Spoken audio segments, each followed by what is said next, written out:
Hi guys, good morning. Welcome to my channel. আৰু field ষ্টাডিৰ বাবে আজি আমি গোৱালপাৰা সূৰ্য পাহাৰলৈ যাম আৰু এয়া ৰেডি হলো আৰু এয়া প্লাবিতা জোতা পিন্ধি আছে তাইও ৰেডি হল তেতিয়াহলে আজিৰ ভিডিওটো শেষলৈকে চাব বুলি ইউনিভাৰ্চিটিৰ গেট পালো আহি তাৰ পিছত দেখুৱা আপোনালোকক ৰাতি ইউনিভাৰ্চিটি গল মানে পুৰা ৰাতি ইউনিভাৰ্চিটি যোৱাৰ খুব দেখিছনে তাই কি ডান্স কৰি আছে এয়া গেট বন্ধ হৈছে আমি কেনেকৈ যাম গৈ থাকো আৰু এতিয়া দৌৰি আহি আছে বাছত চিট নাপাব বুলি এইবিলাক দৌৰি আছে যোৱা তোমালোক আগত বহা যোৱা এইবিলাক বাছখন দেখা দিয়া সেইখন বাছ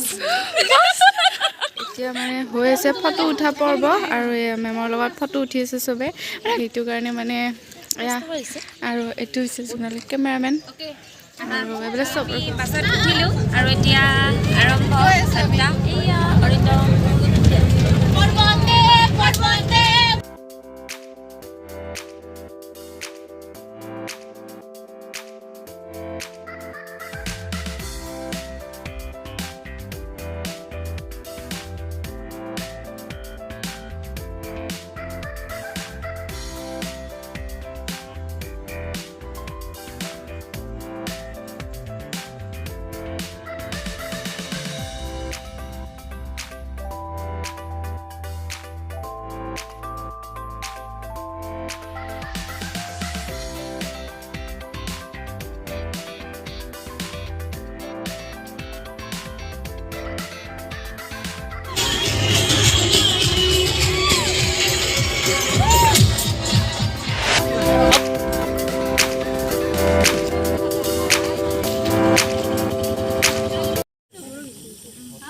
এয়া হৈছে সূৰ্য পাহাৰত থকা পুৰাতাত্ত্বিক সংগ্ৰহালয়ৰ বাহিৰৰ পৰিৱেশটো ইয়াৰ ভিতৰত যিহেতু ভিডিঅ' কৰিব নিদিয়ে সেইবাবে বাহিৰতে অলপ ভিডিঅ' কৰি ৰাখিলোঁ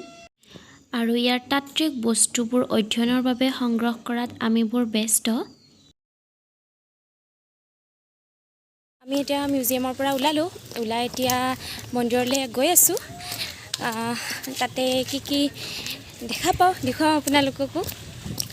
তেতিয়াহ'লে আজিৰ ব্লগটো শেষলৈকে চাই থাকিব এয়া প্লাবিতা আমি দুয়োজনীয়ে লাষ্টৰ ফালে গৈ আছোঁ আৰু বাকীবোৰ আগত গৈ আছে তাৰপিছত চন্দামিতা নন্দিতা এফালে চাই দিয়া এবাৰ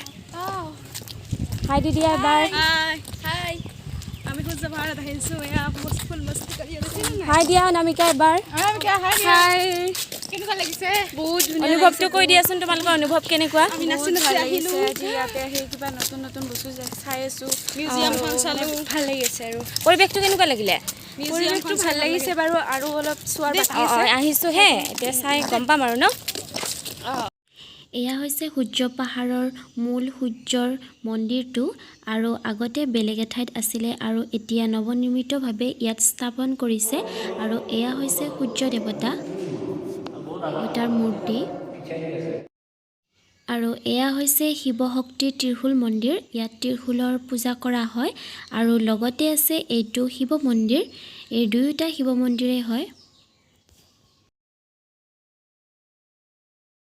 নৌকা বিহাৰ এয়া হৈছে সূৰ্য পাহাৰৰ শিলবোৰ আৰু ইয়াৰ প্ৰত্যেকটো শিলতে শিৱলিংগ আছে আৰ্কিঅলজিসকলে হিচাপ কৰোঁতে ইয়াত ৯৯,৯৯৯টা শিৱলিংগ পাইছে আৰু এটা শিৱলিংগ কম থকাৰ বাবে এই সূৰ্য পাহাৰ দ্বিতীয় কাশী হিচাপত পৰিগণিত নহ'ল আৰু ইয়াৰ ওপৰ ভাগত আছে আকাশী গংগা আৰু এয়া হৈছে আকাশী গংগাৰ ভিতৰলৈ যোৱাৰ ৰাস্তাটো দুটা শিলৰ মাজেৰে এনেকৈ যাব লাগে আৰু এয়া হৈছে ৰামৰ চৰণ আৰু এয়া দেখিছেনে চাৰিওফালে ইয়াত শিৱলিংগ আছে আপোনাৰ অনুভৱ কেনেকুৱা অকণমান কৈ দিয়কচোন অতি ভাল লগা এটা অনুষ্ঠান ইয়াত আছে সূৰ্য পাহাৰ সূৰ্য মন্দিৰ মূলতঃ এইটো মোৰ পিছফালে থকা এইটো সূৰ্য মন্দিৰ তাৰ এইটো চাইডে দেখুওৱা এইটো চাইডে এইটো শিৱ মন্দিৰ আছে শিৱ যজ্ঞস্থলী এনেকুৱা ধৰণৰ বিভিন্ন ধৰণৰ বস্তু আমি ইয়াত মন্দিৰ আমি দেখিছোঁ ইয়াত আৰ্কিঅলজিকেল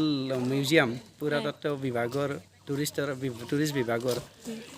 দ্বাৰা পৰিচালিত এটা মিউজিয়াম আমি দেখিছোঁ তাত ছাত্ৰ ছাত্ৰীসকলে সুন্দৰভাৱে বস্তুবিলাক অধ্যয়নশীলভাৱে বস্তুবিলাক গোটাইছে আহৰণ কৰিছে তাৰ পৰা জ্ঞান লাভ কৰিব পাৰিব গতিকে নিশ্চিতভাৱে ছাত্ৰ ছাত্ৰীসকল উপকৃত হ'ব এজন শিক্ষক হিচাপে মোৰ অনুভৱ এইটোৱে যে সূৰ্য পাহাৰ শব্দটো লৈ মানুহে যিমানখিনি কথা ভাবে সূৰ্য পাহাৰটো এটা ঐতিহ্যমণ্ডিত ধৰ্মপীঠ মহাপীঠ সূৰ্য পাহাৰ মহাপীঠ বুলি কয় ইয়াত সূৰ্য মন্দিৰৰ উপৰিও সদাশিৱৰ ভক্তি অৰ্চনা ইয়াত সদায় আহে অহৰহ বিভিন্ন ধৰণৰ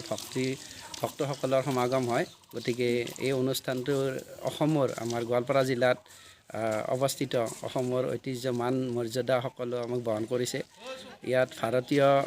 যেটো টুৰিষ্ট বিভাগ সেই বিভাগৰ দ্বাৰাও ইয়াত বিভিন্ন ধৰণৰ সাৰ্ভে হৈছে আৰু সেই সাৰ্ভেবিলাকৰ পৰাও আমাৰ সকলো ছাত্ৰ ছাত্ৰীয়ে বিভিন্ন ধৰণৰ তথ্য আহৰণ কৰিব এটা সুবিধাও পাইছে গতিকে এনেকুৱা ধৰণৰ কথাবিলাকৰ পৰাই ঐতিহ্যমণ্ডিত যেটো গৰিমা সেই গৰিমাটোক লৈ মই অতি আনন্দিত হৈছোঁ থ্যাংক ইউ স্যাৰ ধন্যবাদ বিষয়ে অলপমান সূৰ্য মন্দিৰ তাৰমানে সূৰ্য পাহাৰৰ সূৰ্য মন্দিৰ ইয়াতে আছে নৰ্থ ইষ্টৰ দ্বিতীয় মন্দিৰ বুলি কয় সূৰ্য মন্দিৰ আমি তলৰ পৰা আৱিষ্কাৰ কৰা আছে আৰু সূৰ্য মন্দিৰটো আছে ইয়াতে আৰু ইয়াতে 1 লাখ শিৱলিংগৰ এটা কম আছে তাৰমানে 99,999টা শিৱলিংগ আমি দেখিবলৈ পাইছোঁ আৰু এই মন্দিৰৰ ইয়াত বুদ্ধ জৈন সনাতন তিনিটা ধৰ্মৰ সংগমস্থল বুলি কয় সূৰ্য পাহাৰৰ সংগমস্থল বুলি ক'লে তিনিটা ধৰ্ম আছে আৰু সেই ধৰ্মকেইটাই এই অতীতত বেগদেৱে ইয়াত কাশী বনাম বুলি মানে ভাবিছিল এটা শিৱলিংগ কম কাৰণে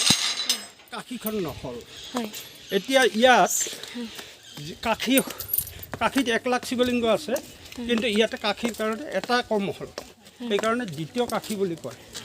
আৰু দ্বিতীয় ইলৰা বুলিও কয় দ্বিতীয় ইলৰা মানে ইয়াত ভাস্কৰ্য বহুত আছে ইয়াৰ বিভিন্ন ঠাইত বিভিন্ন ওপৰত 3টা বস্তু আছে এই 3টা বস্তু হ'লে এটা জলাশয় 10 বিঘা এৰিয়া এইটো অতি প্ৰাচীন এই যে যজ্ঞ কৰি আছে বুলি কৈছে এইটো জেগাতে প্ৰথম এতিয়া এইটো হৈছে বিষ্ণু মন্দিৰ আৰু ওচৰতে থকা এইটো হৈছে শিৱ মন্দিৰ এয়া ছাৰসকলে বটিং কৰি আছে আৰু গোটেইবোৰে এনেকৈ সময়বোৰ ইউটিলাইজ কৰি আছে সূৰ্য পাহাৰৰ নৌকা বিহাৰ ঠাইখিনিত আছোঁ এইটো খুব ধুনীয়া পুখুৰী তাত এয়া বটিং কৰিব পাৰি ইয়াতে অকণমান এনেই জিৰণি লৈছোঁ খুব ধুনীয়া বহা ঠাই এখন আছে তো বহুত ভাল লাগিছে ঠাইখিনি লাপিতা আমি দুইজনী অকণমান ৰিলেক্স অকলশৰীয়াকৈ টাইম স্পেণ্ড কৰিছোঁ ভাল লাগিছে মানে ইয়াতে ইমান ধুনীয়া পৰিৱেশ আপোনালোকো আহিব কেতিয়াবা ইয়াতে বহুত ধুনীয়া ঠাই ঘূৰি ঘূৰি বহুত ভাগৰ লাগিছে এয়া কুঁহিয়াৰৰ ৰস খাব ওলাইছোঁ অলপমান জিৰাইছোঁ ফুৰি ফুৰি কুঁহিয়াৰৰ ৰস খাইছোঁ